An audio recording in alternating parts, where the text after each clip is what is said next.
Tonight we set sail across the wine-dark sea, following the long and legendary journey of the Odyssey. But first, come in from the night, leave the noise of the world outside the heavy oak doors. You are safe here in the library. Nothing can touch you now. If you wish to find your way back to this sanctuary another night, please subscribe and keep your place by the fire. Now, settle in. The volume for tonight is already waiting on the table, bound in weathered sea blue leather, smelling faintly of salt and old parchment. Let us open the cover. Our story begins. The air does not smell of victory. It smells of old fires. It smells of cooling stone and the dry grey taste of ash that settles on the tongue like a forgotten memory. After 10 long years, the noise has finally stopped. Can you imagine the weight of that silence? For a decade, the plains of Troy were a cacophony of screaming bronze, of chariot wheels grinding against the hard earth, of men shouting in agony and in triumph. The air itself seemed to vibrate with the violence of it. But now, as we stand on the shoreline, the world has fallen into a deep, unnatural slumber. The wind no longer carries the battle cries of Achilles or the desperate prayers of Priam. It only carries the whisper of the dust. Look back with me now. Turn your eyes toward the horizon where the great walls once stood tall and proud, defying the very gods. They are broken teeth now, jagged silhouettes against a pale, indifferent sky. There is smoke rising from the ruins, but it is not the thick black smoke of a raging inferno. It is thin and white, curling lazily into the air like the spirits of the departed leaving this earth. It twists and dances in the quiet breeze, a ghostly reminder of what was once a city of gold and light. The heat of the fires has faded, replaced by a sullen warmth that radiates from the blackened stones, a warmth that you can feel on your skin even from this distance. It is a mournful heat, the dying breath of a civilization. Odysseus stands at the water's edge. He does not look like a king in this moment. He looks like a man carved from driftwood, weathered and worn by the relentless tides of war. His eyes, usually so bright with schemes and cunning, are dark and hollow. He stares at the smoking ruin, and he does not smile. There is no joy in this departure. There is only the heavy, crushing exhaustion that settles deep in the marrow of the bones. It is the kind of tiredness that sleep cannot cure. He runs a hand over his face, and his skin feels rough, coated in a layer of grime and sweat and the ever-present dust of the Troad. He breathes in, and the air scratches his throat. It is time to leave. It is time to turn his back on the ghosts. The silence is broken not by a trumpet, but by the creaking of wood. It is a slow, rhythmic sound, deep and groaning. The ships, the hollow ships with their curved prows, painted red and black, waiting like patient beasts in the shallows. They have waited 10 years for this moment. Their timbers have dried in the sun and swelled in the rain, and now they are waking up. Walk with me down the beach, past the remnants of the camp where the grass has refused to grow. Feel the sand beneath your feet, cool and damp as the tide begins to turn. The preparations are methodical. There is no rushing now. The frenzy of the sack of Troy is over. Now there is only the disciplined ritual of sailors who know the sea as a jealous mistress. You can hear the sounds of their labour, distinct and clear in the quiet air. The thud of a coil of rope landing on the deck, the scrape of a wooden crate being dragged across the planks, the murmur of low voices, exchanging commands not with shouts, but with soft, knowing grunts. Breathe in deeply. The smell here is intense and grounding. It overpowers the scent of ash. It is the sharp, stinging aroma of pine tar. The sailors are sealing the hulls, working the black, sticky pitch into the seams of the wood to keep the ocean out. It smells medicinal, clean in a harsh way, a scent that clears the mind. It mixes with the brine of the sea, that eternal, salty tang that coats your lips and stiffens your hair. And under it all is the smell of the ships themselves, the warm, organic scent of oak and pine, wood that remembers the forest it came from even as it floats upon the water. Watch the hands of the men. They are scarred and calloused, familiar with the roughness of the ropes. They haul on the halyards, and the heavy canvas sails begin to rise. Listen to the sound. Snap, flutter, snap. The cloth is thick and heavy, stiff with salt. As it catches the first breath of the offshore wind, it billows out with a sound like a great lung filling with air. The ropes go taut, singing a high, tight note as the tension takes hold. The wood of the mast groans in protest, a deep vibration that you can feel through the soles of your feet if you stand upon the deck. The ship feels alive. It shifts beneath you, restless, eager to cut through the waves. The anchors are weighed, heavy stones and iron dragging through the sand of the seabed, coming up dripping and covered in dark mud. The connection to the land is severed. There is a moment of suspension, a heartbeat where the ship belongs neither to the shore nor to the sea. And then the wind pushes. The water ripples along the hull. We are moving. The shoreline of Troy, with its smoking ruins and its silence, begins to recede. It gets smaller and smaller until the great walls are nothing more than a jagged line on the horizon, and the smoke is just a smudge against the clouds. The sounds of the land fade away completely, replaced by the eternal rhythmic language of the ocean. And now the sun begins to dip below the edge of the world.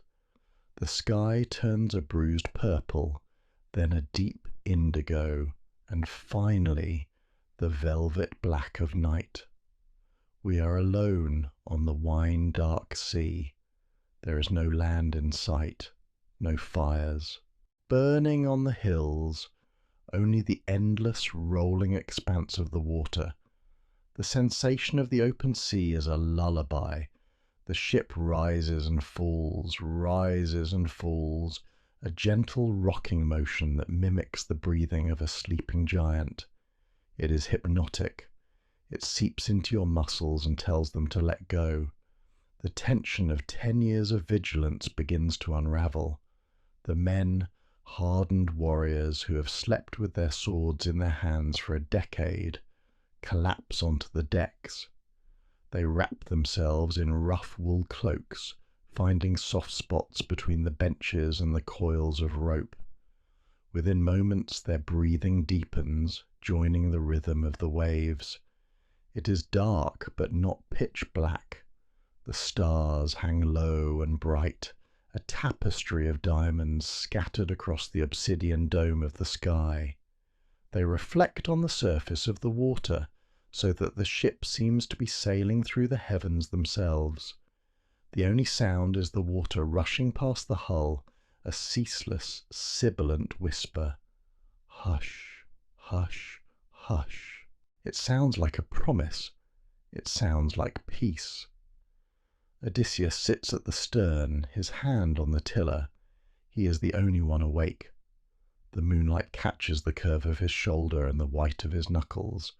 He feels the vibration of the rudder through the wood, the water fighting against his guidance, but he holds firm.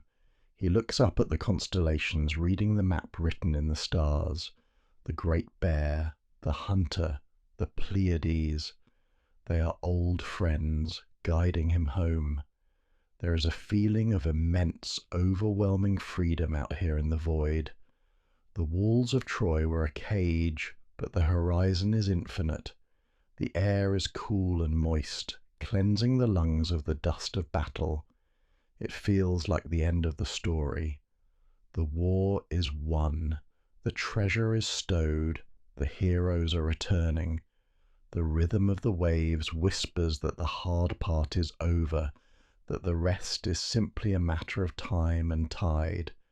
But the sea is a deceiver. The calmness of this first night is a mask, the gentle rocking that lulls the centaurs. Men too sleep is the purring of a predator before it strikes. Odysseus knows this deep down in his gut. He knows that Poseidon is watching from the depths, that the gods are fickle, and that the distance between here and Ithaca is measured not in miles, but in sorrows. Yet, for tonight, he lets himself believe the lie. He lets the soothing darkness wrap around him. He listens to the creak of the mast and the slap of the water and the slow, steady breathing of his crew. He closes his eyes for just a moment, listening to the song of the wooden walls that protect him from the deep. The smell of the tar is still sharp, but now it smells like hope. The cold spray on his face feels like a baptism. They are leaving the blood behind. They are sailing into the quiet. And in this vast, watery silence, under the indifferent gaze of the stars, the journey truly begins. Not with a shout, but with a drift. A slow, hypnotic drift into the unknown. The transition from the open sea to this strange, sun-drenched coast is not a relief. It is an assault of light. After days of staring at the deep indigo water and the star-strewn blackness of the night, the world has suddenly turned white and gold. We have washed up on a shore that seems to burn. The afternoon sun hangs directly overhead, a great unblinking eye of bronze hammered thin and polished to a blinding sheen. It does not just shine, it presses down. You can feel the weight of the light on your shoulders, heavier than a cloak of wet wool. It is a physical pressure, pushing you down into the sand. The heat is absolute. It rises in shimmering waves from the dunes, twisting the air so that the horizon dances and blurs. There is no wind here. The sails hang limp and useless, lifeless canvas bleached by the glare. The only sound is the exhausted scrape of the ship's keel grinding into the soft, yielding bottom. It is a slow, friction-filled sound, the groan of wood against sediment, marking the end of momentum. Step off the ship. The water in the shallows is warm, eerily so, like bath water that has been left to stand. It offers no refreshment. As you wade toward the dry land, the sand beneath your feet changes. It is fine, incredibly fine, like ground powder or sifted flour. It sucks at your ankles, holding you back, making every step a labor. And as you emerge onto the beach, the heat strikes through the soles of your sandals. The sand is scorching. It radiates a dry, baking intensity that seems to cook the moisture right out of your skin. The men stumble. They do not march. The discipline of the rowing benches dissolves in this oppressive furnace. They drop their shields. They let their spears fall into the dunes with soft thuds. They wipe sweat from their eyes, but the sweat stings, salt mixed with grit. Their lips are cracked. Their throats are parched, coated with the lingering taste of brine. They look around for water, for shade, for anything to break the tyranny of this white sun. But there are no clouds. There is only the blue sky, pale and washed out by the ferocity of the light, and the rolling dunes that seem to stretch on forever, silent and baking in the quiet. But then the air changes. It happens not with a drop in temperature, but with a shift in the wind. A gentle breeze sighs down from the interior of the land, and it brings with it a smell so thick you can almost taste it on the back of your tongue. Stop for a moment. Close your eyes against the glare and breathe it in. It is the scent of honey. But it is not the sharp, clear honey of the comb. It is a dark, heavy sweetness. It smells of flowers that have bloomed for too long, their petals wilting and turning to sugar in the heat. It smells of vanilla and crushed jasmine, of ripe apricots bursting their skins, of fermentation and drowsy, sun-warmed pollen. It is a cloying, narcotic perfume that seems to coat the inside of your lungs. It is suffocatingly pleasant. It wraps around you like a warm blanket in a room that is already too hot, but you do not want to take it off. We follow the scent. We cannot help it. It pulls us away from the burning beach, over the crest of the dunes, into a valley where the shadows finally live. And there, growing in vast, tangled thickets, are the flowers. The lotus. They are beautiful in a way that feels dangerous.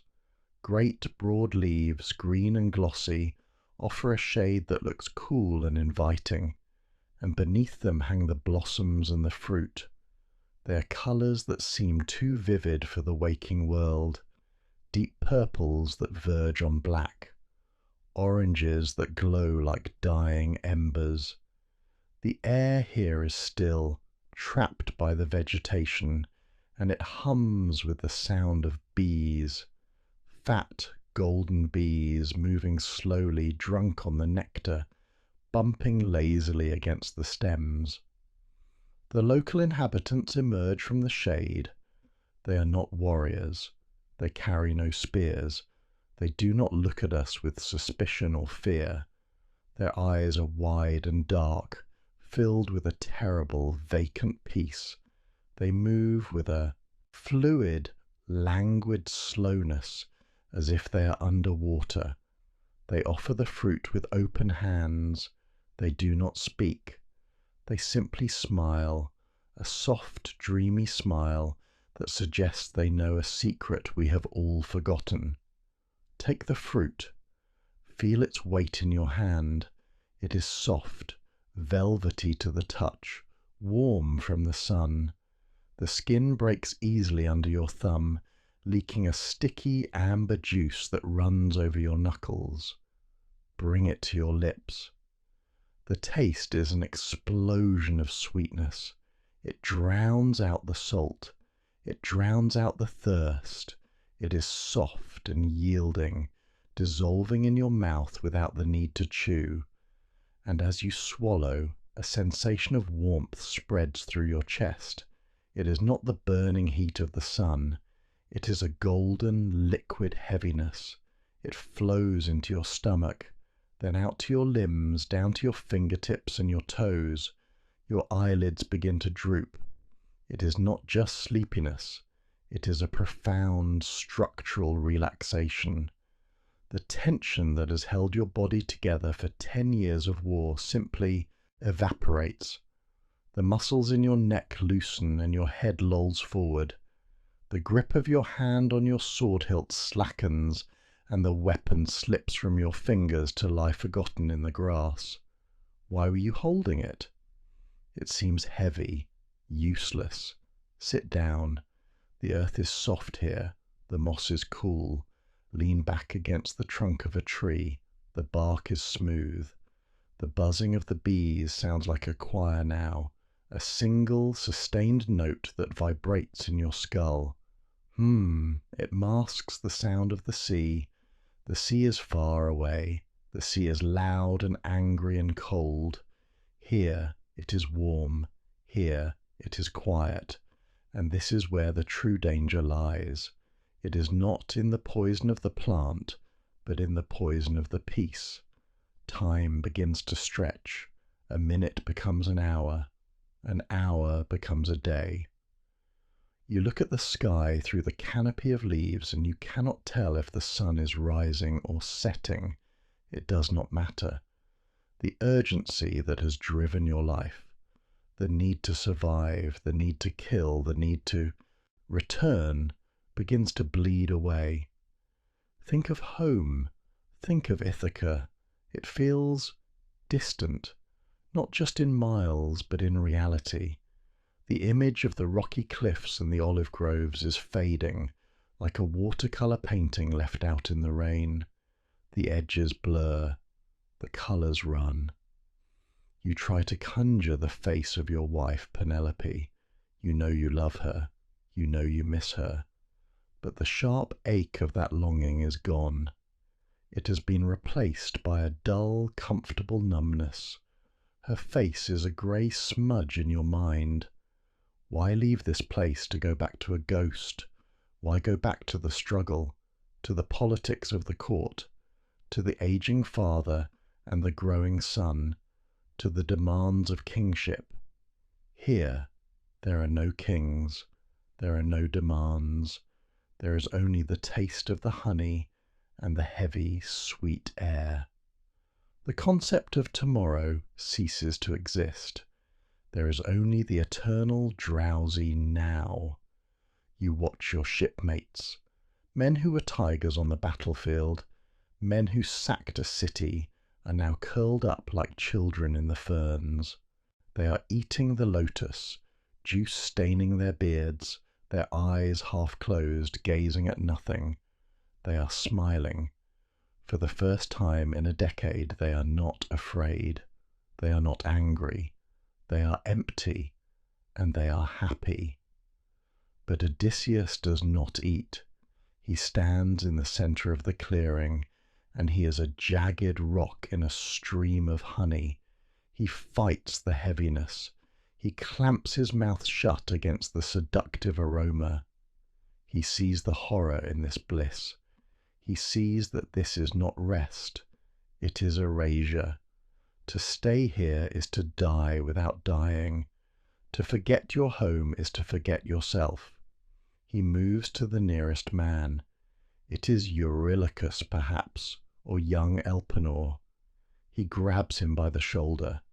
The man feels heavy, like a sack of wet sand. His skin is clammy. Odysseus shakes him. "Get up," he whispers. His voice is raspy, harsh in this soft place. "We must leave." The man looks up. His eyes are glazed, swimming with confusion. "Leave?" he murmurs, his tongue thick and clumsy. "Why, it is soft here. No, more rowing. No more sea." Odysseus has to use force. He drags the man to his feet. The man is dead weight, his legs rubbery, refusing to hold him. He begins to weep. It is a terrible sound, the weeping of a man being torn from the womb. He reaches back toward the flowers, his fingers grasping at the air. "Let me stay," he begs. "Please, just let me sleep." It is a battle against inertia. It is a battle against the desire for oblivion. Odysseus is sweating, his muscles straining as he hauls his crew one by one back toward the beach. They drag their feet. They cling to the roots of the trees. They are like toddlers throwing a tantrum, limp and uncooperative. The physical weight of them is immense, but the spiritual weight is heavier. He is carrying their memories for them. He is carrying their duty because they have laid it down. The walk back to the ships is an agony. Leaving the shade of the garden feels like walking back into a fire. The sun hits them again, harsh and unforgiving. The sand burns. The illusion of the paradise pulls at their backs like a magnet. Every step away from the Lotus is a choice that hurts. They reach the surf. The water is a shock. Odysseus throws the men into the bottom of the boat. They curl up under the benches, sobbing quietly, covering their heads to hide from the light. They are broken-hearted to be saved. Odysseus cuts the ropes. He does not wait for the tide. He pushes the ship off the sand himself, his veins bulging, his teeth gritted. He leaps onto the deck and shouts at the few men who are still lucid to row. "Row," he commands. "Row for your lives. Row before you forget why you are rowing." The oars dip into the water. Splash, creak, splash. The ship lurches forward. The sweet, cloying scent of the garden follows them for a mile out to sea, a whisper on the wind, calling them back. Come back. Sleep. Forget. But the salt air returns, the harsh, clean, biting salt. It scours the honey from their lungs. It stings their eyes. Odysseus stands at the stern, watching the green coast recede. He is exhausted. He is trembling. But he remembers. He looks at the horizon, at the empty, dangerous sea, and he remembers who he is. He remembers the pain of the journey, and he welcomes it, because the pain means he is still alive. The pain means he is going home. The transition from the world of light to the world of shadow happens in a single step. We leave the shore where the sun is still a tyrant, beating down upon the rocks with a hammer of heat. We climb the steep, goat-worn paths, higher and higher, until we stand before the mouth of the earth itself. The cave is not merely an opening, it is a maw. It yawns wide and tall, framed by laurels that rustle softly in the wind, guarding the darkness within. Step across the threshold. Instantly, the heat vanishes. It is stripped away as if a heavy cloak has been lifted from your shoulders. The air inside is startlingly cool. It is a damp, subterranean chill that settles on the skin like dew. It is the temperature of the deep earth, unchanged by the seasons, indifferent to the sun. Your eyes struggle to adjust, the pupils dilating, searching for shapes in the gloom. The silence here is heavy. It is not the empty silence of the desert, but a waiting silence, a silence that listens, and then the smell hits you. It is thick and unmistakable. It is the primal organic scent of life and husbandry, magnified to a giant scale. Breathe it in. It smells of sheep, not just one or two, but hundreds. The musk of wet wool, of lanolin, of animal warmth trapped in stone. It mixes with the sharp, acidic tang of fermentation. Everywhere you look, there are baskets woven of heavy reeds, bending under the weight of cheeses. Great wheels of white cheese, aging in the dark, sweating beads of moisture. There are pails of bronze swimming with whey. The smell is rich, creamy, and overwhelming. It is the smell of a dairy that has no windows. It coats the back of your throat with the taste of sour milk and goat hair. We move deeper. The floor is covered in a layer of dried dung and trampled straw, soft and muffled underfoot. We are intruders in a home that is too big for us. The milking stools are the size of tables. The bowls are the size of baths. There is a sense of wrongness here, a violation of the natural order. We are mice scurrying in the pantry of a god. We should leave. The intuition of the prey tells us to run, but curiosity and the hunger for provisions holds us fast. We wait in the shadows. We wait for the master of the house. He comes with the twilight. The ground trembles before you hear him. Thud, thud, thud. The vibrations travel up through the soles of your feet. Then a shadow blots out the light of the entrance. Polyphemus. He is a mountain of flesh and hair, a monstrous geography of muscle. He drives his flock before him, a sea of bleating wool that pours into the cavern like a white flood. He carries a burden of dry wood, whole trees stripped of their branches. He throws them down on the floor. The sound is like a thunderclap inside the enclosed space. It echoes off the wet walls, a physical blow to the ears. And then the true horror begins. He lifts a stone, a massive slab of rock, so heavy that 20 wagons could not shift it. He rolls it into the mouth of the cave. Grind, scrape, thud. The sound is final. The last sliver of the outside world, the last beam of twilight, is cut off. We are sealed in the tomb. The darkness is absolute until he lights the fire. The dry wood catches and the flames leap up, casting long, dancing shadows that distort the walls. The light reveals his face, the single eye, a great wet orb in the center of his forehead, blinking slowly, devoid of humanity, devoid of mercy. He sees us. I will not dwell on the violence that follows. It is too loud, too jagged for this quiet place, but you can hear it in the silence that comes after. You can hear the snap of bone terrifyingly loud. You can hear the wet tearing.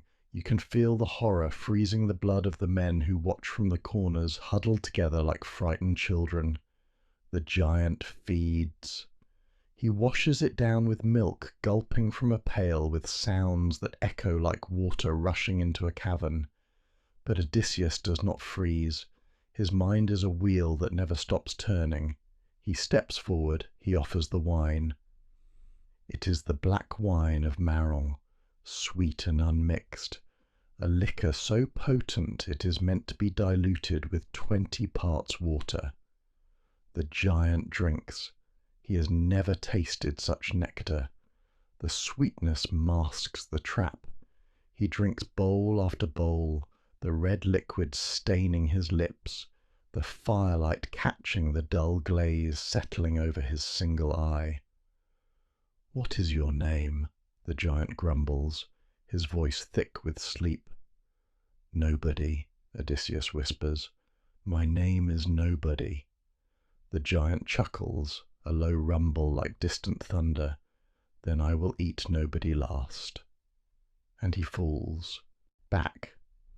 The sound of his body settling is like a tree leaning into the earth. He sleeps.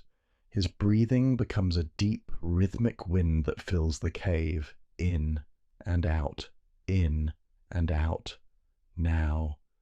The time is now. Odysseus moves to the fire. He has found a stake of olive wood. He thrusts the point into the coals. Watch the wood. Watch the green bark blacken and curl. Watch the sap bubble, oozing out like amber tears. The tip begins to glow. First a dull red, then a bright, intense orange. It pulses with heat. It smells of burning olive, a sharp, peppery smoke. They lift it. It is hot. You can feel the heat radiating against your cheeks. They position themselves, a silent prayer to Athena, and then they drive it down. Hiss! The sound is not a scream, but a great release of steam, like water hitting a hot stone in a sauna. A cloud of white vapor rises up. The giant roars, a sound of surprise and sudden darkness. He stumbles back, retreating into the shadows, confused, blinded by the sun, steam and the heat. He calls to his brothers in the night outside. "Who is hurting you?" they call back. "Nobody," he bellows. "Nobody is hurting me." And the brothers turn away. "If nobody hurts you, then sleep, brother." But we are still trapped. The stone remains. The giant sits by the entrance, groaning, his hands sweeping the air, waiting to catch us if we try to leave. The night passes in a vigil of terror. The fire dies down to embers. The cave smells of burnt meat and fear. Morning comes grey and ghostly through the cracks around the stone. The sheep begin to stir. They bleat, anxious to be milked, anxious to go out to the pasture. The giant pushes the stone away. The fresh air rushes in, sweet and cold. But he sits there, his arms spread wide, blocking the path. He will feel every sheep that passes. He will crush any man who tries to walk. We must become the flock. Odysseus moves among the animals. They are huge beasts, thick with wool. He ties the rams together in threes, with silent, trembling knots of willow withes. Under the middle ram of each trio, a man is suspended. Imagine the sensation. You are hanging beneath the belly of a great ram. You reach up and bury your hands deep into the fleece. The wool is incredibly thick. It is not soft. It is coarse and oily, coated in the heavy grease of lanolin. It feels distinct and water-repellent against your skin. You twist your fingers into it, gripping the hair as if it were a rope. Your knuckles turn white. You curl your legs up, tucking your knees to your chest, trying to make yourself small, trying to become part of the animal's shadow. The sheep begins to move. It walks with a jerky, swaying rhythm. You swing beneath it, suspended inches above the dung-covered floor. The smell is overpowering now. You are pressed against the animal's warmth. You can smell the dust in its coat, the grassy breath from its nostrils. But more than that, you can hear it. Press your ear against the rib cage of the ram. Listen. Thump, thump, thump, thump. The heart of the beast is beating, slow and steady. It is a drum of life. It is so loud it seems to drown out everything else. And then there is your own heart. Hammer, hammer, hammer. It is beating so fast it feels like a bird trapped in your chest. The two rhythms clash and syncopate in the darkness. You approach the entrance. The light grows brighter. You can see the giant's legs like two pillars of oak blocking the way. You see his hands. They are massive, scarred, searching. He reaches down. Hold your breath. Do not make a sound. The giant's hand lands on the back of the sheep you are hiding beneath. You feel the weight of his touch through the animal's spine. The ram dips slightly under the pressure. The hand moves. Rough fingers the size of cucumbers comb through the wool on the top of the sheep. He is checking. He is feeling for the smooth skin of a man, but he feels only the coarse, thick fleece. Good ram, he mutters, his voice a warp. Broken rumble of pain. Why are you last today? You are usually the first. He speaks to the animal while you hang suspended inches from his claws. A drop of sweat rolls down your forehead and into your eye. You do not blink. You do not wipe it away. You just hold on. The wool cuts into your fingers. Your muscles scream with the effort of holding your weight. The tension is a wire pulled so tight it must snap.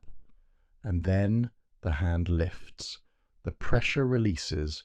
The ram steps forward, 1 step, 2 steps. The cool air of the morning hits your face. The ground beneath you changes from the soft dung of the cave to the hard, rocky soil of the exterior. You are out.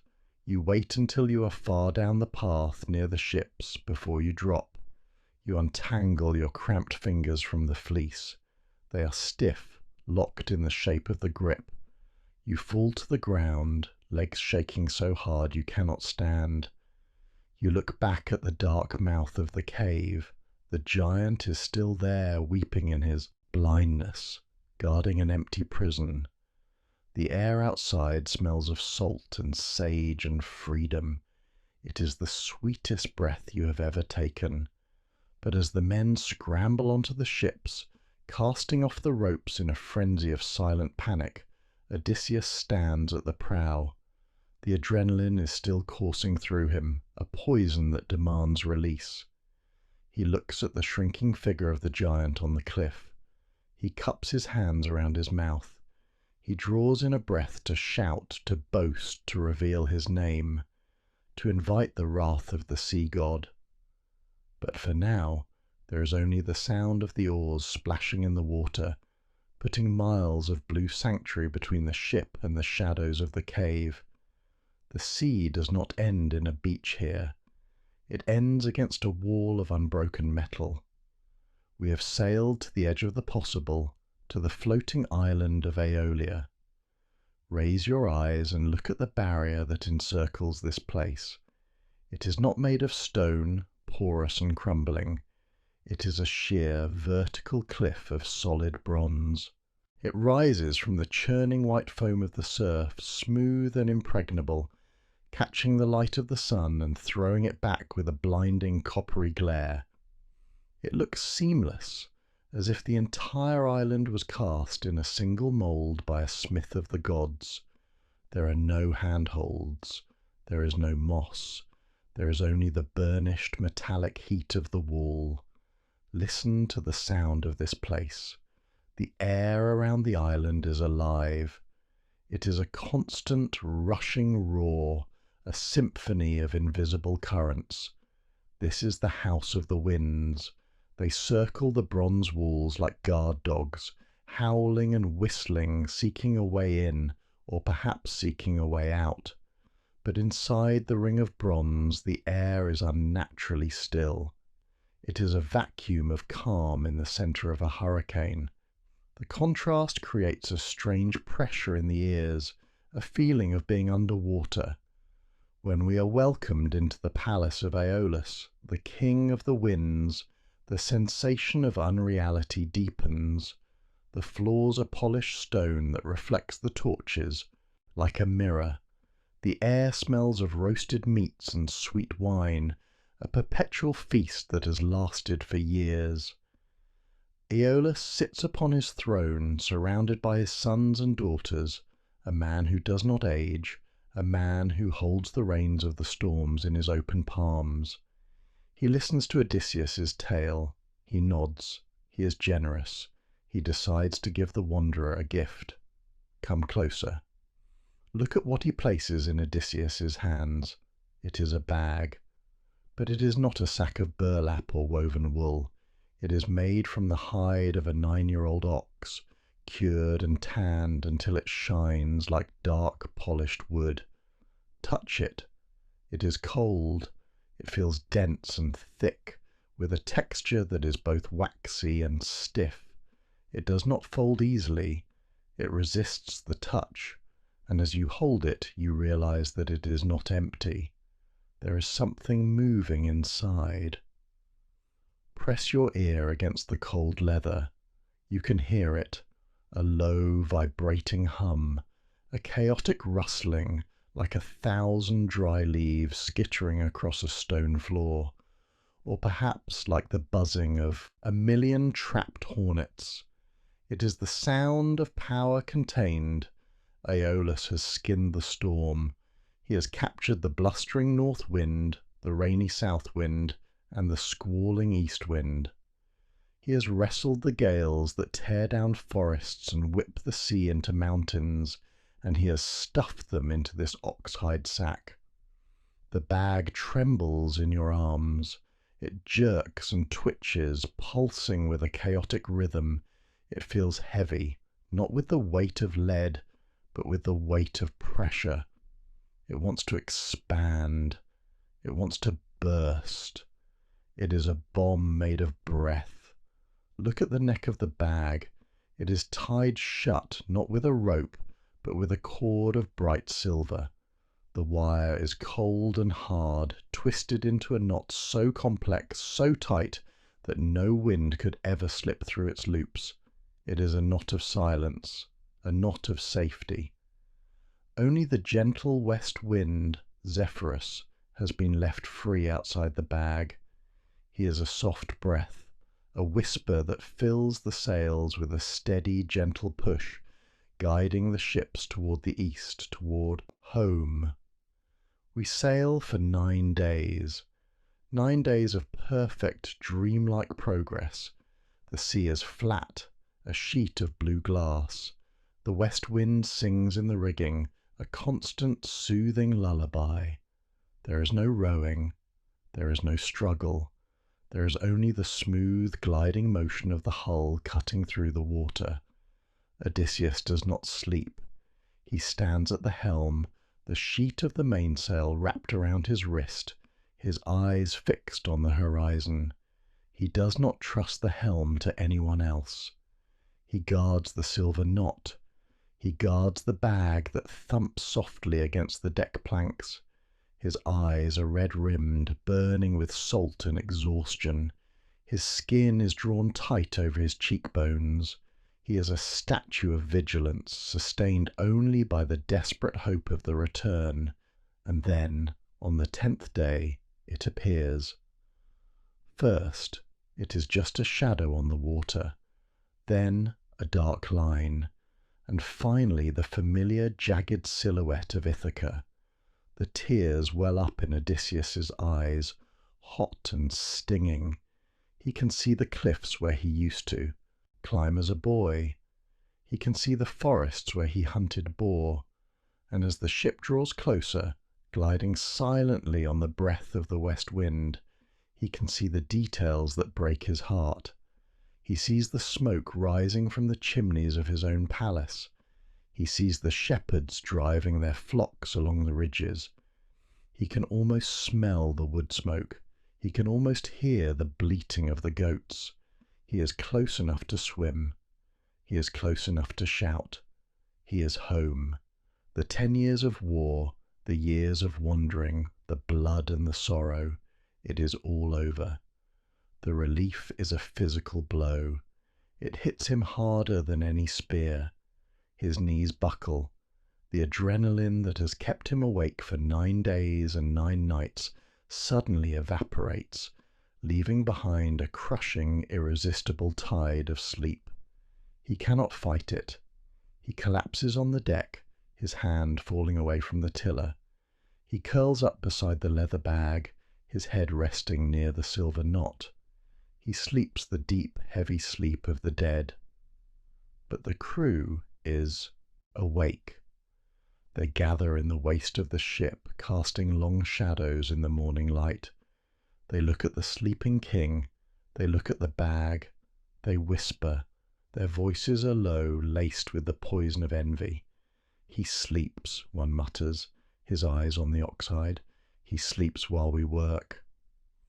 What is in the bag? Asks another. Gold? Silver? Jewels given to him by Aeolus? He keeps it all for himself, a third growls. We return with empty hands, while he brings a treasure hoard back to his halls. It is not fair. We fought as hard as he did.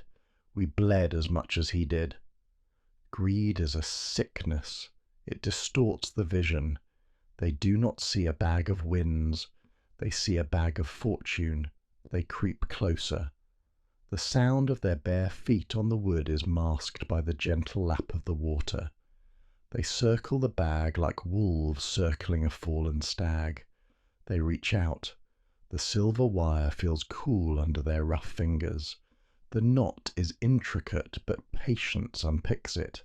They pull at the loops, slip, twist, loosen. The wire falls away. The mouth of the bag opens. It is not a breeze that comes out. It is a catastrophe. There is a sound like the cracking of the world's spine. Crack. Boom. The air expands instantly, explosively. The winds, compressed for days, scream as they are released. The north wind roars like a bull. The south wind shrieks like a banshee. They collide with the gentle west wind, and the air turns into a blender of violence. The ship does not just rock, it spins. It is lifted from the water and slammed back down with a force that shatters the oars. The men are thrown across the deck like rag dolls. The sails, instantly filled from all directions at once, explode into ribbons of tattered canvas. And then the smell. It is the sharp, metallic smell of ozone, the smell of lightning before it strikes. The air is suddenly thick with the scent of pulverized water and static electricity. It smells of chaos. Odysseus wakes. He wakes not to the embrace of his wife, but to the nightmare of the storm. He scrambles to his feet, the deck tilting wildly beneath him. He looks up. He sees Ithaca. He sees the smoke from his own hearth, but he sees it moving away. The winds have united to blow them back. The hurricane grabs the ships and hurls them backward, away from the harbour, away from the land, back into the unforgiving expanse of the open ocean. Odysseus grips the rail, his knuckles white. He watches the cliffs of home get smaller. He watches the smoke fade. He watches the shepherds disappear. He does not scream. The wind is too loud for screaming. He just watches. The despair is a cold stone in his stomach. It is heavier than the bag of winds ever was. He considers throwing himself into the sea, letting the dark water take him, ending the cruelty of this hope. But he does not. He endures.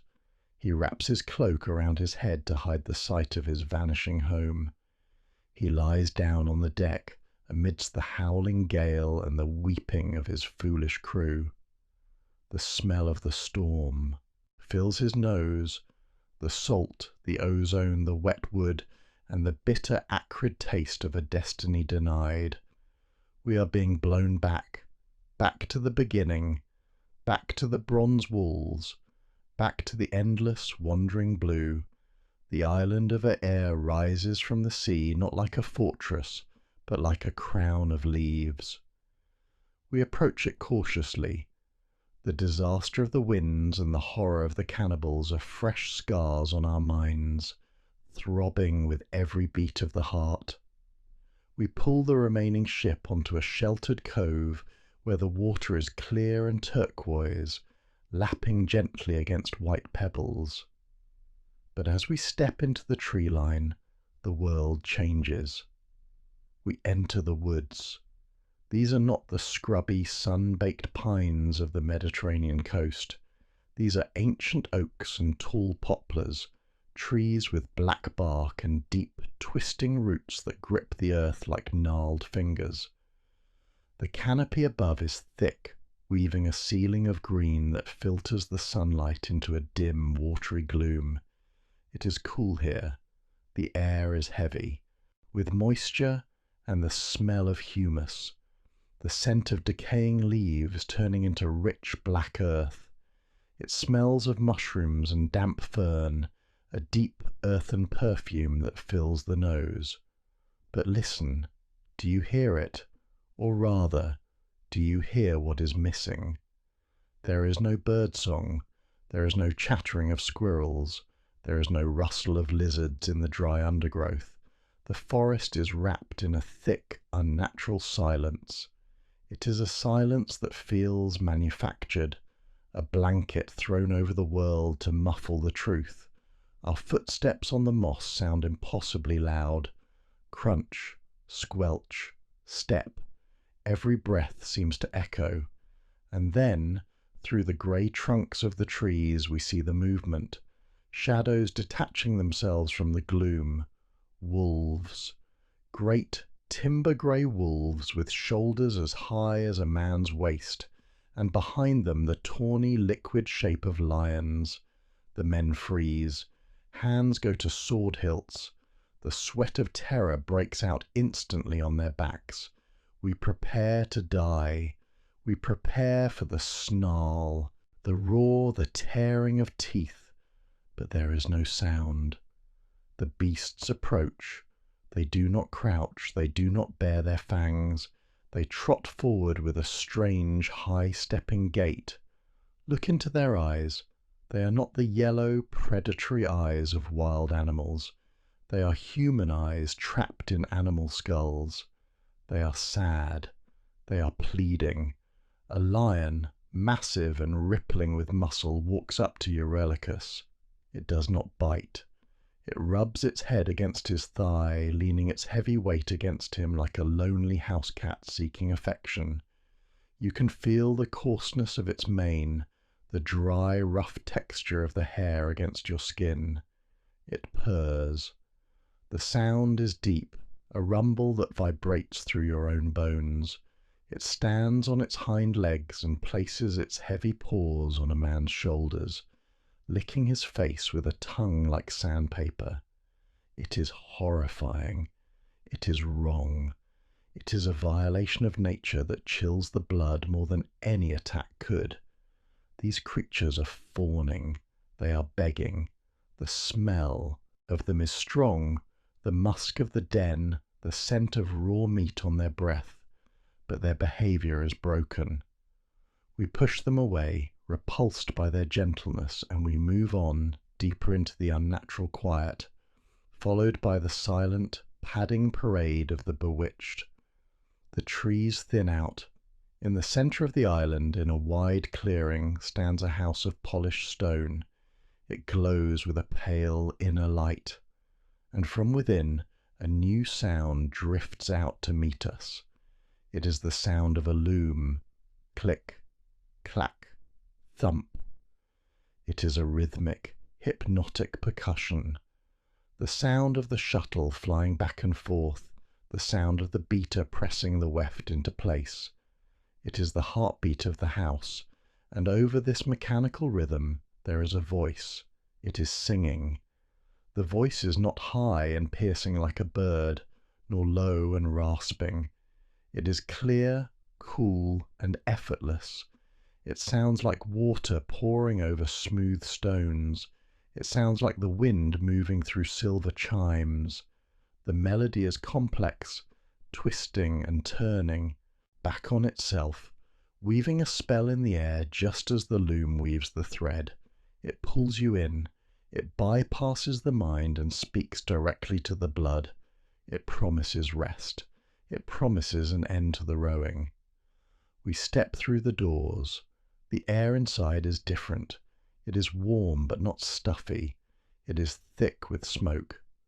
Breathe in. The smell is intoxicating. It is cedarwood burning in the hearth, crackling and popping. But underneath the wood smoke is something else. Herbs. Dried bundles of things that do not have names in our language. It smells of crushed juniper, of burnt sage, of frankincense, and something sweet and cloying like rotting orchids. The smoke curls in the air, blue and lazy. It hangs in sheets, distorting the room. When you look through this smoke, the colours of the world seem to bleed. The tapestries on the walls, depicting hunts and gods and stars, seem to move. The gold cups on the table shine with a brightness that hurts the eyes. The woman at the loom stands up. Circe.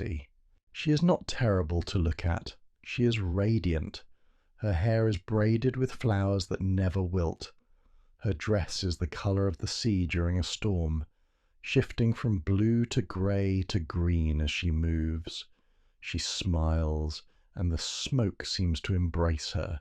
She offers a cup. But we know the danger now. Odysseus has met the god Hermes in the woods. He has eaten the holy herb, the moly, with its black root and white flower. He has withstood the strike of her wand. He has turned the predator into the prey. The sword is at her throat. The oath is sworn. The spell that turned the men into swine is broken. The bristles fall away from their skin. The snouts recede, and they stand as men again, younger, taller, more handsome than before, but weeping with the memory of the sty. And now the peace begins. But it is a dangerous peace. Circe does not offer poison any more. She offers hospitality. She opens her larder. She opens her cellars. Sit at the table. It is made of silver, cool to the touch. The servants, nymphs with skin like milk and hair like riverweed, bring the food. Focus on the sensory overload of the feast. There is bread, hot from the oven. It is not the hard ship's biscuit we have gnawed on for years, filled with weevils and dust. This is barley bread, golden and soft. Break the crust. It cracks with a satisfying sound. Steam rises from the white crumb, smelling of yeast and life. Drizzle it with honey. The honey is amber, thick and slow-moving. It tastes of the strange, magical flowers of the island. It is so sweet it makes your jaw ache. There is meat, thighs of pork and goat, roasted until the fat renders and drips into the fire. The skin is crisp and salty. The meat falls apart at the touch of a knife. And the wine, the Pramnian wine. It is poured into cups of gold. It is dark, almost black in the dim light of the hall. It is thick, coating the sides of the cup. Drink it. It is not watered down. It is potent, rich, and heavy. It tastes of blackberries and earth and old oak. It warms the stomach instantly. It rises to the head, softening the edges of the world. This is the trap of the enchanted grove. It is not a cage of iron bars. It is a cage of velvet.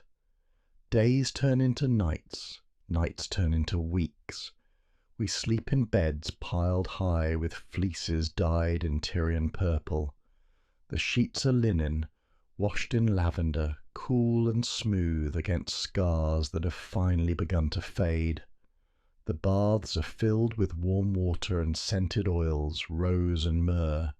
The oil is rubbed into our skin, working out the knots of the rowing benches, erasing the calluses of the spear shafts. We forget the sea. The sound of the waves crashing on the shore becomes a distant, meaningless noise, drowned out by the song of the loom and the crackle of the fire. Outside, the seasons change. The leaves in the forest turn from green to gold to brown. The winter winds strip the trees bare, but inside the house of Circe, it is always warm. It is always a golden twilight. We eat, we drink, we love. Odysseus, the man of twists and turns, the man who longed for home with a breaking heart, walks the halls in a daze of contentment. He shares the bed of the goddess. Her skin is immortal, flawless, glowing with a light that is not of this earth. Her voice lulls him. Her wisdom fascinates him. A year passes. Think of the weight of a year. 365 days of full bellies and soft beds. The memories of Ithaca do not vanish, but they become like stories told about another man. The urgency is gone. The salt is washed away. The muscles soften. The mind drifts. We are floating in a pool of honey, slow and sweet and stuck. We have become the lions in the woods. We are not in cages, but we are no longer wild. We are well fed. We are groomed. We are safe.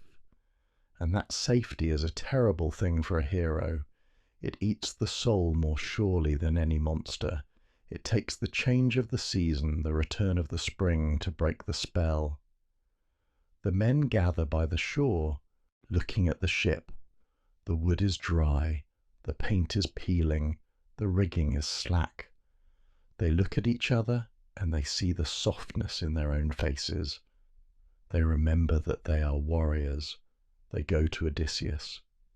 He is sitting by the fire, a cup of wine in his hand, watching the smoke curl. They stand before him, and the silence of the room is broken not by a song, but by a plea. "Captain," they whisper, "remember your country. Remember your home. Odysseus looks up. The haze of the herbs and the wine and the goddess clears for a moment. He sees the fear in their eyes. Not fear of death, but fear of never leaving. He feels the phantom weight of the oar in his hand. He hears the call of the grey sea, and with a heavy, sorrowful sigh, he sets the golden cup down. The year of the grove is over.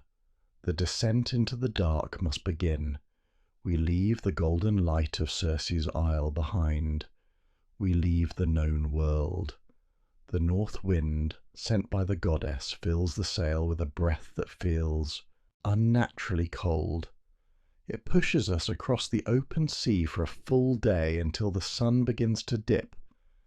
But it does not set in the way you know. It does not bleed orange and violet into the water. Instead, the light simply fails. It drains away, greying out, weak and sickly, until we are sailing into a wall of fog. We have reached the limits of the Oceanus, the great river that encircles the earth. Here there is no dawn and no dusk. There is only the Cimmerian night, a perpetual suffocating twilight that hangs over the water like a wet wool blanket. The air is damp.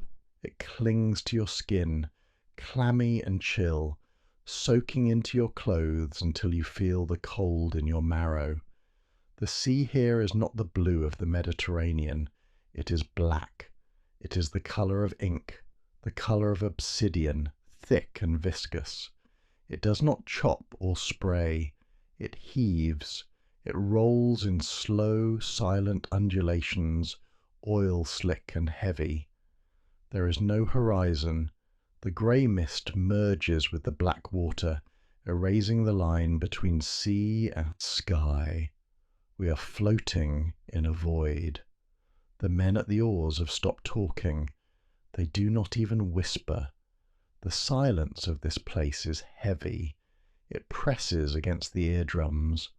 The only sound is the water parting reluctantly around the prow, a soft, tearing sound, shh, shh, and the creaking of the ship's timbers, which sound loud and startling in the gloom. We beach the ship on a shore that shouldn't exist. It is a desolate coast of weeping willows and tall black poplars that drop their dead leaves into the mud. Odysseus steps onto the black sand. He draws his sword. It is not to fight. It is to dig. The sound of the bronze blade cutting into the earth is gritty and harsh. Scrape, drag, scrape. He digs a trench, a cubit long and a cubit wide. The earth here is cold and lifeless, smelling of sulphur and stagnant water. He kneels beside the pit. It is time for the pouring. First, the honey and milk. Watch the white liquid swirl into the dark soil, sweet and innocent. Then the wine.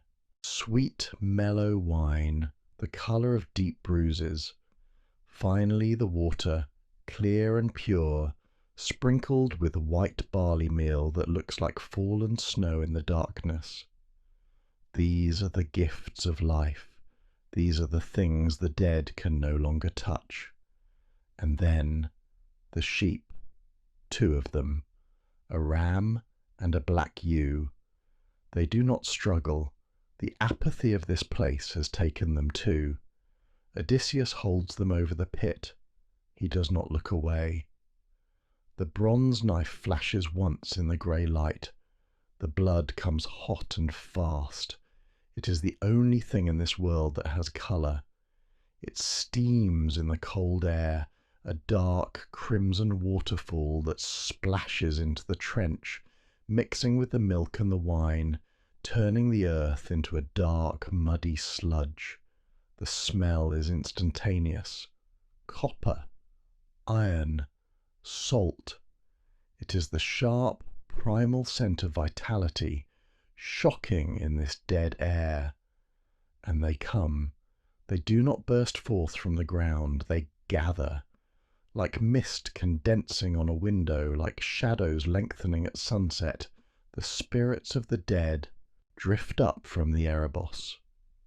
They are not monsters. They are not ghouls. They are fading memories, brides who died before their wedding day, old men with burdens still on their shoulders, warriors still wearing their blood-stained armor. They swarm around the pit, drawn by the smell of the blood, drawn by the heat of it. They make a sound like dry leaves skittering over stone, a high, thin twittering. Tse-tse-itse. It is the sound of bats in a cave. Fear seizes the crew. They turn pale, covering their faces.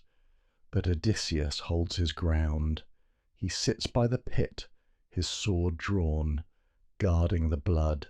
He cannot let them drink yet, not until the prophet comes.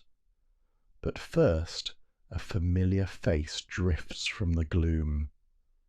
Elpenor, the youngest, the fool who fell from the roof on her Aea, drunk and heavy with sleep, his neck broken. He is crying, his tears are dust. Do not leave me unwept, unburied, the shade whispers.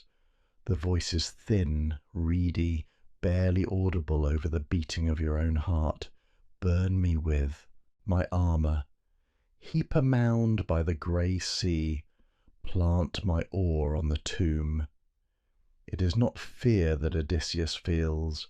It is pity, a deep, aching sadness for a life cut short, for a boy who died without glory. He nods, he promises, and then a figure that stops his breath. She drifts forward, translucent and grey, but he knows the shape of her face. He knows the way she holds her hands. Anticlea, his mother.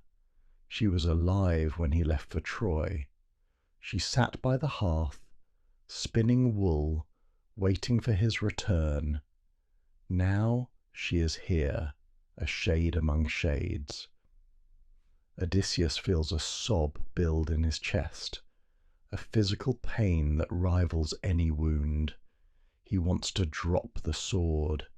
He wants to rush to her, to hold her, to smell the scent of home on her clothes. But he cannot. He must harden his heart. He must let the prophet drink first. He sits there, tears streaming down his face, hot tracks on his cold skin, guarding the blood from his own mother. Finally, he comes, Tiresias. The blind prophet bears a golden sceptre that shines with a dull spectral light. He does not need eyes to see the trench. He stoops, he drinks. The dark blood stains his pale, translucent lips, and as the vitality of the living enters him, he gains substance. His voice becomes deeper, more human. You seek a sweet return, glorious Odysseus, the prophet rasps. The words hang in the damp air. But a god will make it hard. The earth-shaker does not forget. Listen to the prophecy. It is a map of suffering. He speaks of the island of Thrinacia, of the cattle of the sun. He speaks of discipline. Restrain your own spirit and the spirits of your comrades. He speaks of the house filled with suitors eating his food, courting his wife. Blood will be shed in the halls of Ithaca. And then the strangest burden of all, the prophecy of the oar. You must take an oar, Tiresias intones, and travel inland. Walk until you meet men who know nothing of the sea, men who do not salt their food. Walk until a traveller asks you why you carry a winnowing fan on your shoulder. There, plant the oar, make a sacrifice to Poseidon. It is a weary thought, to return home only to leave again, to walk until the sea is a myth. Odysseus nods. The weight of his future settles on him, heavier than the armour of Achilles. Tiresias fades back into the dark. And now Odysseus lets his mother drink. She laps the blood, and suddenly she knows him, her eyes clear. "My child," she wails, it is a sound of pure heartbreak. "How did you come beneath the misty gloom while still alive?" They speak, not of war, but of the slow, quiet tragedy of waiting. She tells him of Penelope, enduring with an aching heart. She tells him of his father, Laertes, sleeping in the ashes, wearing rags, grieving for his lost son. "And I," she whispers, "it was not sickness that took me. It was longing for you, my brilliant one. It was your kindness and your counsel that I missed. That is what took the sweet life from me." She died of a broken heart. The guilt strikes Odysseus like a hammer. He cannot bear it. He stands up. He drops the sword. He reaches out to embrace her. 3 times he lunges forward, his arms spreading to clasp her dear form. 3 times she slips through his hands. Feel the sensation. It is not like touching air. It is like touching a cold draught. It is like trying to hold a shadow. His arms close on his own chest, empty and hollow. There is no resistance, no warmth, no solid bone or flesh, just the damp mist of the underworld. She is there, and she is not there. "Mother, why do you not stay?" he cries. "Are you a hallucination sent by Persephone?" "No, my child," she answers softly, fading already. "This is the law of the mortals. The sinews no longer hold the flesh and bones. The fire has consumed them. The spirit flutters away like a dream. Like a dream." She drifts away, back into the crowd of shadows, and they begin to press closer now. Wives and daughters of heroes, famously beautiful women, now just grey outlines. Then the men. Agamemnon, weeping for his own murder. Achilles, who would rather be a slave on earth than a king of the dead. Ajax standing apart, still burning with silent anger, refusing to speak. The sheer volume of the sorrow is overwhelming. The air is thick with regrets. A low moan rises from the gathered thousands, a discordant chorus of if only and why. The sound grows louder. It is a terrible clattering roar of the dead, demanding to be heard, demanding to be remembered. Panic rises in Odysseus's throat. The blood in the trench is drying up. The face of the Gorgon might appear at any moment to turn him to stone. The melancholy is turning into madness. He turns. He runs. The run back to the ship is a flight from despair. The black sand sucks at his sandals. The willows brush against his face like cold, wet fingers. He shouts to the men, "Launch! Launch the ship!" They scramble aboard. They loose the stern cables. They sit at the benches, their faces grey with the terror of what they have seen. The oars strike the black water. Splash, splash. We pull away from the shore of the dead. We leave the trench behind. We leave the spirits to their eternal twilight. The ship catches the current of the Oceanus again. We sail out of the fog, out of the suffocating silence. But as the first grey light of the true dawn touches the water, turning the black to grey and then to a hesitant blue, no one speaks. The silence of the underworld has followed us. It sits on the deck. It sits in our hearts. We have seen the end of all things. We have seen that even love turns to dust, and the sea, once a road to adventure, now looks only like a vast, deep grave waiting to claim us all. The ship moves through a sea so flat it looks like a sheet of hammered tin. The wind has died. The gods have sucked the breath out of the world, leaving us in a vacuum of heat and waiting. There is no sound but the rhythmic thud-splash of the oars and the creaking of the wood as it dries in the sun and is the silence of holding one's breath. Odysseus sits on the deck. In his hands he holds a great wheel of beeswax. It is hard and cold, smelling faintly of the hive and the summer fields. He draws his knife. Slice. The blade cuts through the wax, revealing the pale, sticky interior.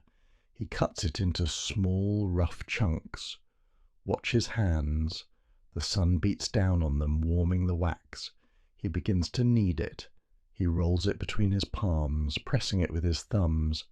The wax resists at first, crumbling slightly, but as it warms, it yields.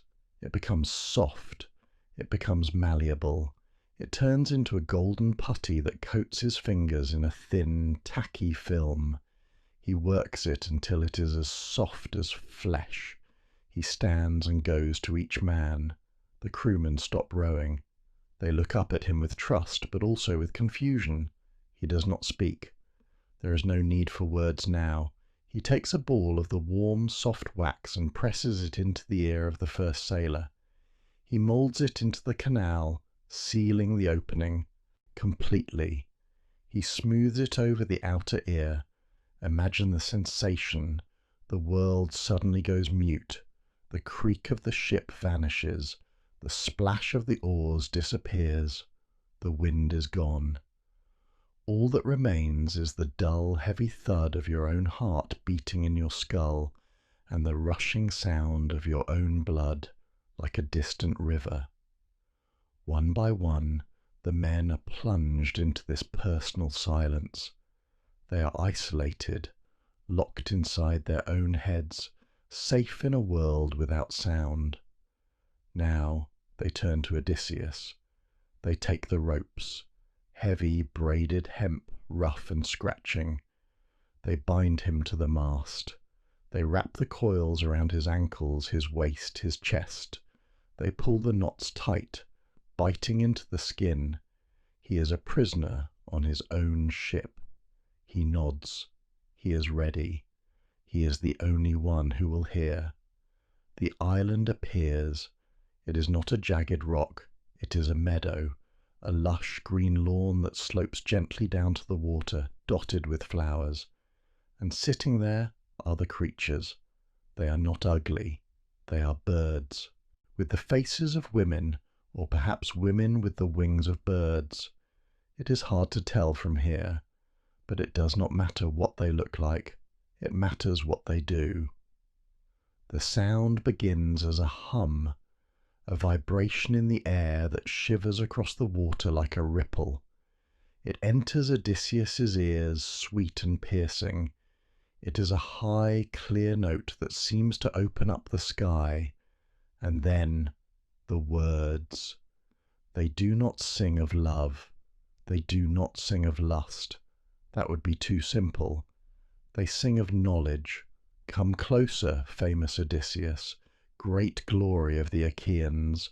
The voice is like liquid honey poured over ice.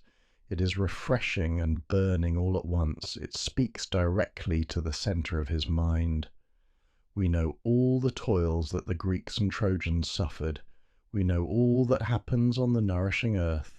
The promise is absolute. It is the promise of seeing the world as a god sees it, to know every secret, every answer, every hidden truth. The desire that flares in Odysseus is not a hunger for food or flesh. It is a hunger for the infinite. It is a madness of curiosity. He strains against the ropes, the veins in his neck bulge. He screams, "Untie me! Let me go! I must hear! I must know!" His voice tears at his throat, raw and desperate. He thrashes against the mast, the wood digging into his spine. He looks at his men. He commands them with his eyes. He begs them with his tears. "Free me!" But the men see only a madman. They see their captain's face twisted in a rictus of agony and ecstasy. They see his mouth moving, but they hear nothing. In their world of wax and silence there is only the rhythmic pull of the oar. They do not look at the island. They look at the backs of the men in front of them. Perimedes and Eurylochus stand up, not to release him, but to bind him tighter. They wrap more rope around him, securing his flailing arms. The song reaches a crescendo. It is a sound of such heartbreaking beauty that Odysseus feels his soul trying to tear itself out of his body to reach it. He weeps openly, sobbing for the loss of the wisdom he is sailing past. And then, slowly, agonizingly, the sound begins to fade. The melody stretches thin. The words become indistinct. The ship moves on. The meadow falls behind. The song becomes a whisper, then a memory, and finally, just the wind. The silence returns to Odysseus, but it is not a peaceful silence. It is the hollow silence of a missed opportunity. He nods to the men. They peel the wax from their ears. The world rushes back in, the splash, the creak, the breath. But the relief is short-lived, because ahead of us lies the smoke and the roar. We enter the strait. On one side, the dark, swirling vortex of Charybdis. The water there does not flow, it boils. It sucks down into a black funnel with a sound like a mountain crumbling. We steer away from it. We hug the cliff on the other side. The cliff is high and sheer, shrouded in a thick grey mist. You cannot see the top. You cannot see the caves. The rock is wet, slick with spray. We are sailing blind, eyes fixed on the whirlpool to the left, terrified of the sucking mouth of the sea. We are watching the wrong death.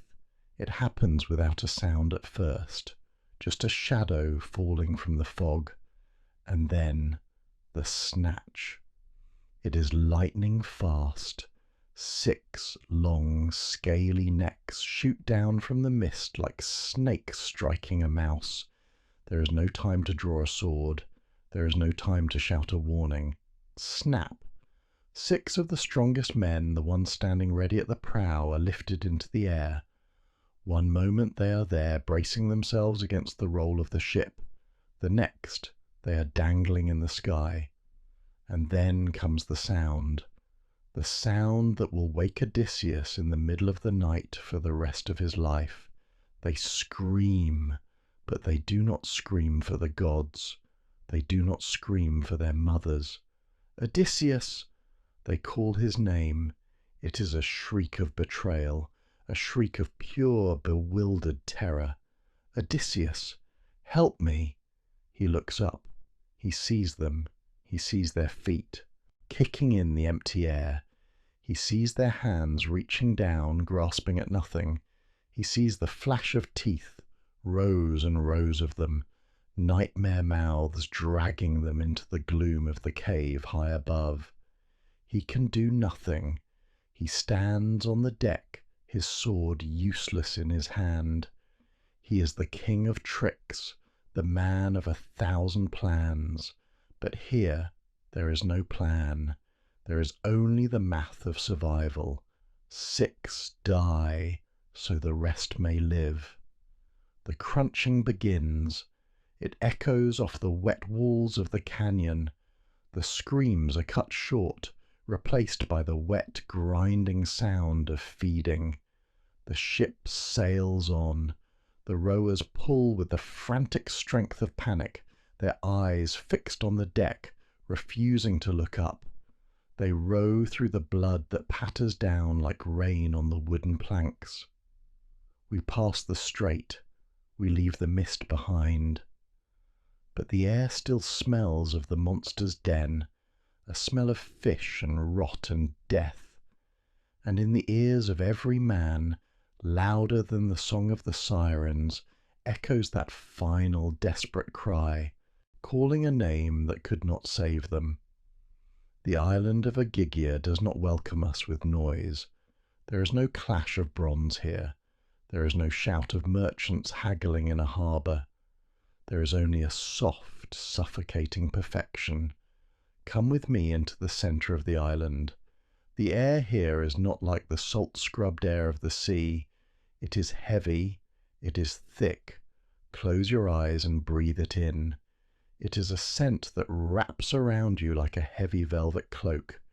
It is the smell of cedar logs splitting in the fire, releasing their dry, sharp perfume. It is the smell of thuja wood, burning slowly, filling the cave with a resinous, balsamic incense. It is a beautiful smell. It is the smell of a temple. But for the man trapped here, it has become the smell of a prison cell. 7 years. Can you feel the weight of that time? 7 times the seasons have turned, though here the seasons barely whisper their changes. Every day is a masterpiece of golden light and gentle breezes. The meadows are soft, with violets and wild celery, inviting you to lie down and sleep. The 4 springs of clear water flow in tangled channels, murmuring a constant soothing babble. Burble, flow, splash. It is a paradise designed to drown the will, and in the centre of it all sits the goddess, Calypso. Her voice drifts through the trees, a sweet shimmering melody that never falters. She sings as she weaves at her loom with a golden shuttle. Click, slide, click. The sound is hypnotic. It speaks of eternity. It speaks of a life without pain, without age, without death. She offers Odysseus immortality. She offers him the skin of a god. But he is a man. He walks through this garden of delights and he feels like a ghost. The perfection grates on his skin. The lack of struggle is a torture more exquisite than any rack. He eats ambrosia, and it tastes like ash in his mouth because it is not the bread of his own table. He drinks the red nectar, and it does not burn like the wine of Ithaca. He is being loved to death. He is being smothered by softness. Every day that passes is a day stolen from his true life, a day where his son grows older without a father, a day where his wife waits alone. The cedar smoke clings to his clothes, a constant reminder that he is kept, that he is a pet, that he is not free. The night is the hardest time. Leave the warmth of the cave, leave the soft, deep bed of the goddess. Walk with him down to the headland where the jagged rocks break the smooth line of the sand. The air is cooler here, the sound of the sea is louder. It is a rhythmic, crashing roar that speaks of distance and danger. Crash, hiss, crash. Odysseus sits on a stone that has been worn smooth by his own waiting. He turns his back on the island. He looks out into the dark. Look up at the sky. The stars over Ogygia are bright and terrible. They hang low, like lamps suspended on invisible chains. There is the great bear, the wagon, turning on its pivot, never bathing in the ocean. Stream. There is Orion, the hunter. These are his friends. These are the guides that led him to Troy. But now they are just cold lights looking down on a stagnant world. They mark the passage of time that he is wasting. He weeps. Do not imagine the loud, wailing grief of a child. This is the grief of a king. It is a silent, shuddering thing. His shoulders shake. The tears spill from eyes that have seen cities burn and monsters die, and they run down into his beard. They taste of salt. They taste of the sea that separates him from his heart. He strains his eyes against the horizon. He is looking for something that is not there. He is looking for a smudge of grey against the blue. He is looking for smoke, just a single thin wisp of smoke rising from a chimney, the smoke of his own hearth, the smoke that means a fire is burning in his hall, that food is being cooked, that life is continuing. He would give up his immortality just to see that smoke. He would trade the promise of eternal youth for the chance to die in his own bed, an old man holding the hand of his wife. The emptiness of the horizon is a physical pain. It is a void that swallows his hope every single night. He sits there until the dawn begins to bleed into the sky, a hollow shell of a hero, watching the waves roll in from a world he can no longer touch. But the gods are not entirely deaf. The message comes. The order is given. The prisoner must be released. And suddenly the atmosphere shifts. The heavy narcotic haze of the island lifts. Odysseus stands up. The tears stop. The hollow look in his eyes is replaced by a spark. It is the spark of agency. He is no longer a castaway. He is a craftsman. He does not ask the goddess to magic him home. He asks for an axe. Feel the weight of the tool in your hand. It is a great axe of bronze, double-edged, heavy and cold. The handle is made of olive wood, smooth and polished, fitting perfectly into his grip. It feels like a weapon. It feels like a promise. He goes to the far side of the island, to the high stand of trees. The alders, the black poplars, the firs that reach for the sky. They are long-dried, sapless, ready to float. Now the sound of the island changes. The singing stops. The silence breaks. Thwack. The sound of the axe hitting the wood is sharp and violent. It echoes through the forest. Thwack, crack, thud. Odysseus is working. For the first time in 7 years he is sweating not from the heat of the sun, but from the heat of labour. He swings the axe with a rhythm that sings in his blood. He fells 20 trees. Watch him strip the branches. He uses the adze to smooth the trunks. The bark flies off in rough brown strips, revealing the pale, clean wood beneath. The smell is incredible. It is no longer the cloying scent of incense. It is the raw, green smell of timber. It smells of resin and sap and dust. It clears the head. It smells of reality. He snaps a chalk line to make the edges true. He is precise. He is a master of the work. He is not just lashing logs together. He is building a vessel. He drills holes with a heavy auger. Grind, twist, grind. The wood dust piles up on his feet, soft and yellow. He hammers in the dowels to lock the beams together. He weaves a bulwark of willow branches to keep out the waves. His hands are changing. The soft, perfumed skin of the courtier is gone. Blisters form on his palms. They burst and bleed, stinging with the sweat and the dust. His muscles ache with a deep, burning fatigue. His back screams in protest, but he welcomes the pain. The pain is a tether to the real world. The pain tells him he is alive. The pain tells him he is leaving. Every splinter that catches in his skin is a victory against the softness of the prison. He works for 4 days. He builds a wide raft, broad in the beam, heavy and strong. He fashions a mast and a yardarm. He cuts a steering oar. He sews the sails from heavy cloth, stitching his hope into every seam. On the 5th day it is done. The raft sits in the shallows, bobbing gently. It looks rough compared to the sleek black ships of the Achaeans. It is a humble thing, but to Odysseus it is a chariot. Calypso brings him supplies: dark wine, water, a sack of grain, warm clothes. She bathes him one last time, and her touch is sad, for she knows she has lost him to his mortality. He climbs onto the wooden deck. He feels the rough planks under his feet. He pushes off. The grating sound of the wood leaving the sand is the sound of a door unlocking. Scrape, splash. He hoists the sail. The wind catches it.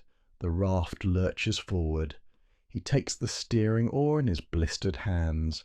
He turns his back on the scented cave. He turns his back on the goddess. He looks at the open sea. It is vast. It is dangerous. It is likely to kill him. But as the salt spray hits his face, stinging his eyes and matting his beard, Odysseus smiles. It is a fierce, grim smile. He is cold, he is tired, he is alone, but he is going home. The raft is gone. The work of the hands, the smoothed planks, the dowels of wood, all of it has been shattered into drift. The sea has taken it back. Odysseus is alone in the water. For 2 days and 2 nights he has been a cork tossed in a cauldron.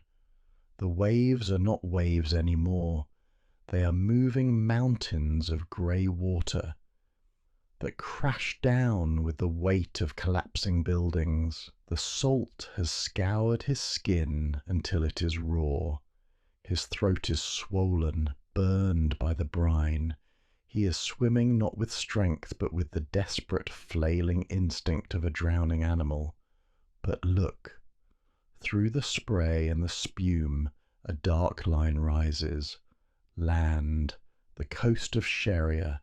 The surf here is violent. Great, jagged rocks tear the water into white ribbons. To land here is to be broken. But there, where the river meets the sea, the water calms. He swims into the mouth of the stream. The taste of the water changes. It is no longer the bitter salt of Poseidon. It is fresh, cool, and sweet. He crawls up the Chian bank.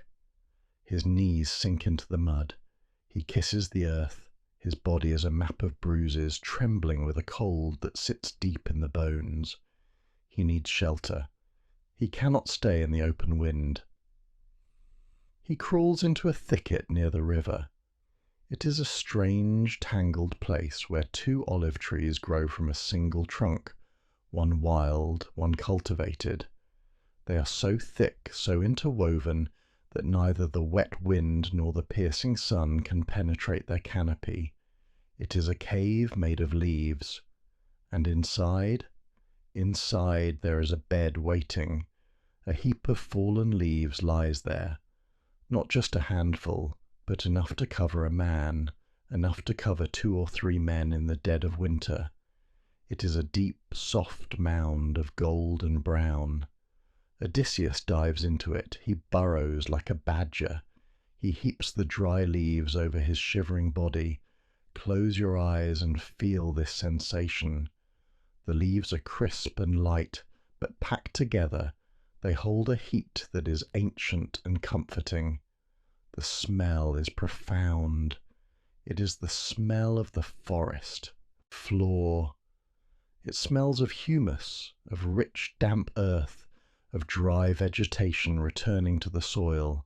It is a dark, musky scent that triggers a deep, primal memory of safety. The wind howls outside the thicket, but inside it is still. The warmth begins to return to his limbs, slowly prickling the skin. His eyelids are heavy as lead. The sea recedes. The fear recedes. A sleep falls upon him that is deep and absolute, a sleep that wipes the slate of the mind clean. When he wakes, the world has changed again. He has moved from the feral mud to the height of civilization. We stand now in the hall of Alcinous, king of the Phaeacians.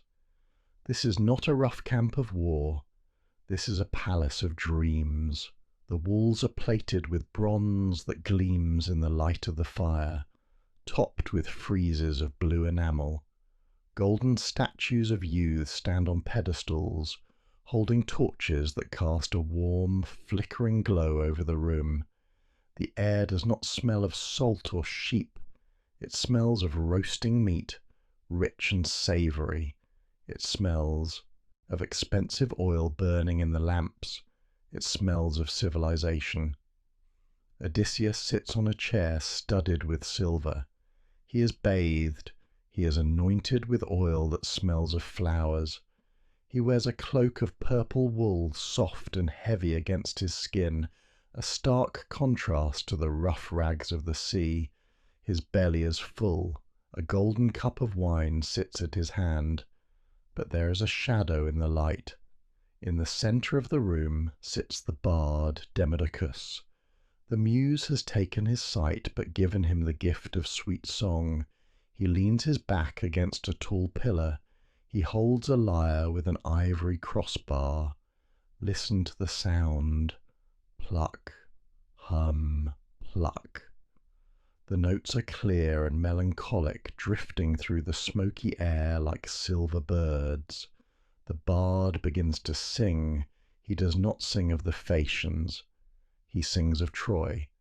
He sings of the clash of the heroes, of the quarrel between Odysseus and Achilles. He sings of the wooden horse and the fires that consumed the great city. For the Phaeacians, it is just a story. It is entertainment. But for the stranger in the purple cloak, it is his life.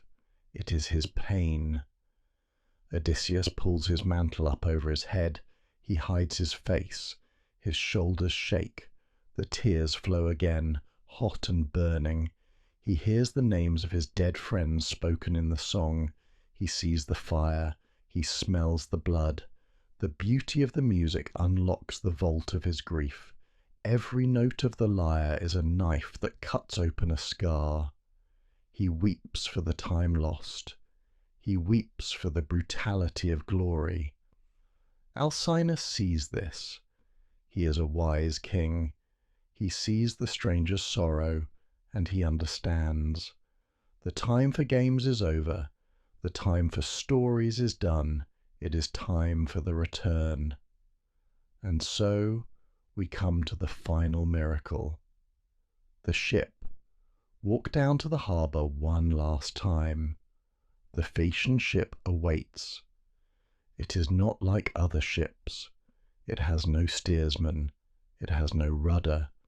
It has no oars that men must pull until their backs break. This ship is a living thing. It knows the thoughts of men. It knows the cities and the fields. Of the earth, you only have to think of the destination and it understands. The crew lays a rug and a sheet of linen on the deck at the stern. It looks less like a captain's station and more like a bed. Odysseus lies down. He is exhausted. The emotional weight of the song, the physical toll of the years, it all crushes him. The ship casts off, but there is no shouting. There is no splashing. The vessel leaps forward. Look at the water. The prow cuts the sea with such speed that the foam boils up.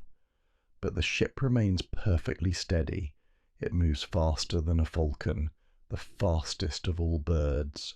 It cuts through the waves, carrying a man who has suffered more than any other. And Odysseus sleeps. It is not the sleep of the leaves. It is a sleep most like death. It is a complete suspension of being. He does not dream. He does not toss or turn. His breath is slow and shallow. The ship races through the night, a dark shadow flying across the liquid obsidian of the sea. The stars blur. Overhead, the distance that took 10 years to wander is devoured in a single night. The ship knows the way. It knows the shape of the harbour of Phorcys. It knows the olive tree at the head of the cove. It knows the smell of the thyme on the hills of Ithaca. Just as the morning star rises, the star that heralds the light of the dawn, the ship approaches the land. It drives hard onto the beach, running half its length onto the sand. The crew lifts Odysseus. They do not wake him. He is dead to the world, wrapped in the linen and the purple cloak. They carry him gently, reverently, and lay him down on the sand of his own country. They place the gifts of bronze and gold beside him, hidden near the roots of the olive tree. And then they leave. The ship turns and vanishes back into the mist, back to the edge of the world. Odysseus lies on the sand. The air around him is changing. The sun is rising. The birds of Ithaca are beginning to sing. The smell of the earth is familiar. It is the smell of the pine and the rock he knew as a boy. He is home. He is sleeping on the very soil he bled to reach, but he does not know it yet. He lies there, a king returned, vulnerable as a child, waiting for the grey eyes of Athena to wake him and tell him that the Odyssey is over and the war for his house is about to begin. The mist is thick on the beach. It is a grey, swirling wall that hides the world, dampening sound and blurring the edges of reality. Odysseus wakes not with a start, but with a slow, confused return to consciousness. He lies on the sand, and for a long moment he does not know where he is. The sand feels cold and coarse against his cheek, colder than the sand of Ogygia, grittier than the sand of Phaeacian. He pushes himself up, his muscles stiff, the linen cloak heavy with dew clinging to his shoulders. He walks forward into the fog. He touches a rock. It is jagged, covered in a familiar, crusty lichen that crumbles under his thumb. He knows the texture of this. Stone. He knows the way the wind has carved it over 1,000 winters. He traces the path that winds up from the cove, his feet finding the depressions in the earth that they made 20 years ago. The mist begins to lift, torn apart by the morning sun, and the landscape reveals itself. The sharp peak of Mount Neriton, the cave of the nymphs, the olive groves shivering in the breeze. It is Ithaca. The realization hits him not like a lightning bolt, but like a heavy anchor settling into the mud. He is here. The ground beneath his feet is his ground. He moves inland, disguised by the goddess as an old beggar, his skin withered, his clothes torn. He walks toward the manor, toward the heart of his lost life. And there, on a pile of dung outside the gates, lies the first welcome. It is a creature that looks more like a heap of discarded rags than a living thing. The fur is matted with dirt, the ribs show through the skin like the staves of a broken barrel. Flies buzz around its ears in a poor, lazy black cloud. It is Argos, the hound that Odysseus bred before he sailed for Troy, the puppy who once chased wild goats and hares with the speed of the wind. Now he is cast aside, old and tick-ridden, waiting in the filth. But as the beggar approaches, the dog lifts his head. His ears, tattered and soft as velvet, prick up. He cannot see well. His eyes are clouded with the blue film of age, but he can smell. He smells past the rags. He smells past the salt and the years. He smells the master. Watch the tail. It is a movement so small it might be missed by the indifferent world. Thump, thump. A slow, weak beat against the ground. He tries to stand, to whine, to run to the man he has waited for through 20 winters, but the strength is gone. He drops his ears. He lays his muzzle back down on his paws. He has seen him. The vigil is over. Odysseus turns his face away to hide a tear that cuts a clean line through the dust on his cheek. He cannot stop. He cannot reveal himself yet. But as he passes through the gates, the dog lets out one last long breath, a sigh of infinite relief, and the darkness takes him. He died in the moment of return. Inside the great hall, the air is thick with the smell of roasted meat and the stale, sour odour of unwashed men. The suitors are there, shouting, drinking, consuming the wealth of the house. They are a chaotic noise that insults the walls. But the time for noise is ending. The time for the bow has come. Penelope has brought it out from the storeroom. The great bow of Eurytus, made of horn and wood, rubbed with oil until it gleams like dark obsidian. It is heavy, cold, unyielding. One by one the young men try to string it. They grunt and sweat, their muscles trembling, but the wood does not bend. It rejects them. It knows only one master. The beggar asks for a turn. The room falls silent, filled with mocking laughter. But he takes the bow. Feel the weight of it in his hands. It is familiar, an extension of his own arm. He turns it over, checking the horn for worms or rot. It is perfect. He sits down. He does not strain. He does not struggle. With the ease of a bard stringing a new peg on his lyre, he bends the great bow and slips the string into the notch. And then he plucks it. Listen closely.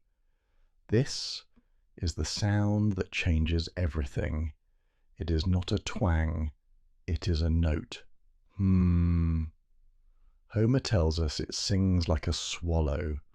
It is a high, clear, terrifyingly beautiful sound that cuts through the smoky air of the hall. It is the sound of tension finding its release. The colour drains from the faces of the suitors. The thunder of Zeus rumbles overhead, a low bass note to accompany the soprano of the string. The arrow flies. It passes through the 12 axe heads, a streak of bronze and feathers, straight and true. And then the rags fall away. Odysseus stands in the doorway, and the slaughter begins. I will not describe the screams. I will not describe the river of blood that washes the floor. I will tell you of the order that returns. With every arrow, the chaos is pruned back. The noise is silenced. The parasites are removed. When the last man falls, the hall is quiet.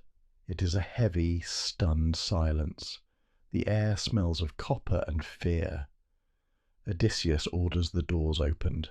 He orders the fires lit. He burns sulphur, the yellow, acrid smoke drifting into every corner, cleansing the air, purifying the space, chasing away the spirits of the dead and the smell of the carnage. The house is still. The house is his again. But there is one final test, the test of the heart. Penelope sits opposite him in the firelight. She is wary. She has guarded her heart for 20 years against impostors and rumours. She sees a man who looks like her husband, but she needs to know if he has her husband's soul. You are clear, she says softly, her eyes locked on Odysseus. Move the heavy bed out of the bridal chamber and spread it with fleeces. It is a simple command, but it sparks a flash of anger in the king. He turns. To her, his brow furrowed.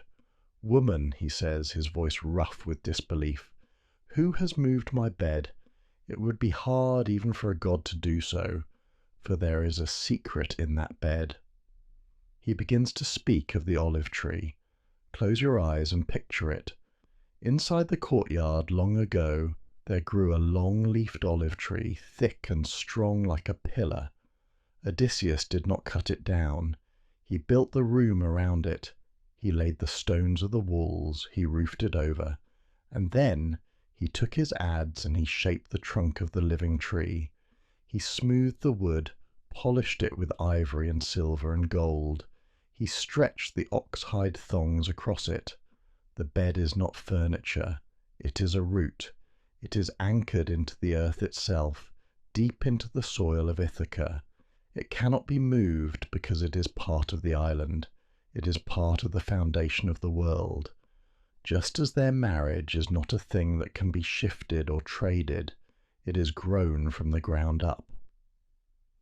As he describes the scar on the wood, the way the turned, grain twists around the base. Penelope's knees go weak. She knows. Only he could know. The secret of the olive roots is the key that unlocks her iron will. She runs to him. She throws her white arms around his neck. She kisses his head, weeping tears that taste of joy and release. "Do not be angry," she whispers. "I had to know." He holds her. The armour of the warrior falls away. The cunning of the traveller dissolves. He is just a man holding his wife. The night deepens. The old nurse spreads the bed with soft coverlets of dyed wool and linen sheets that smell of lavender and dried herbs. The fire dies down to glowing embers, casting long, warm shadows on the walls. The smell of the room is the smell of the olive wood, ancient and living, a scent of resin and oil that permeates the air. Odysseus lies down. He feels the sturdy, unmoving strength of the tree beneath him. He feels the warmth of Penelope beside him. The motion of the sea, which has rocked him for 10 years, is finally gone. The floor is solid, the roof is sound. The world has stopped spinning. He closes his eyes. This sleep is different from the sleep in the cave of the Cyclops, or the sleep on the ship of the Phaeacians. This is not a sleep of escape. It is a sleep of arrival. It is a deep, velvety darkness that wraps him in safety. The wind may blow outside, the sea may rage against the cliffs, but here, in the room built around the tree, nothing moves. The wandering is over. The roots have held, and in the silence of his own home, the king of Ithaca finally rests. And so, the long voyage home finally comes to an end, and we gently close the heavy book, smoothing down the worn leather cover. The storms have passed. The waves have settled into a calm rhythm. Inside the library, the fire has burned down to glowing embers, casting a warm, soft light. You are perfectly safe here, wrapped in the quiet. If this tale brought you peace, leave a gentle like or subscribe to ensure the library doors open for you again tomorrow night. But for now, let the darkness hold you. Drift away, deeper and deeper. Sleep now. Good night.